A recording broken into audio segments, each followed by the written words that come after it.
Hi, my name is Lyle, and this is my self-reflection podcast. People have said that my verbal communication tendencies tend to be a bit impatient, and I disagree with that and I was quite blind to it until my mom, she brought it up to me recently because she's saying that I was just interrupting lots and lots of times, and I was in whole group conversations with family, and I didn't really see that because I was quite blind to it because of just feeling that I'm a normal conversationalist and I'm a natural, and I'm gonna say what I have to say, and I'm not gonna have any consequences to it. When really, I was being quite rude, and I was interjecting into conversations and having this anxiety that, oh, if I don't get my thought off now, I'm not gonna get it off, and I'm gonna forget about it, and that's led me to a little bit of an impatient reputation, unfortunately. Moving on to nonverbal communication tendencies, I tend to have a positive in that in maintaining a good eye contact with the people who I'm speaking with. Specifically, an example is my aunt. I was able to maintain good eye contact with her when she was staring at me. Like she usually stares at me more often than not.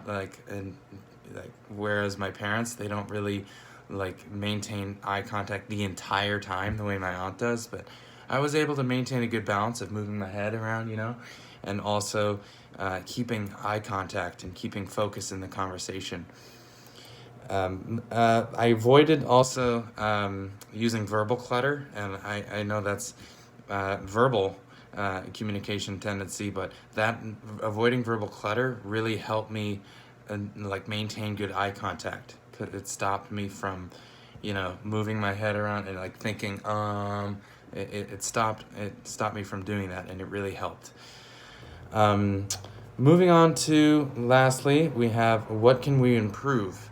So, in regarding to nonverbal and verbal communication tendencies, what I can improve is definitely for verbal, not being so impatient and just relaxing and taking deep breaths and waiting for my turn to jump into the conversation rather than being so impatient and just and saying what I have to say and being so so anxious. And really, my main goal is, if I were to do that, just to take deep breaths and to just sip some water if I need to. And yeah, and that's really the best thing that I can do in regards to improving my verbal communication.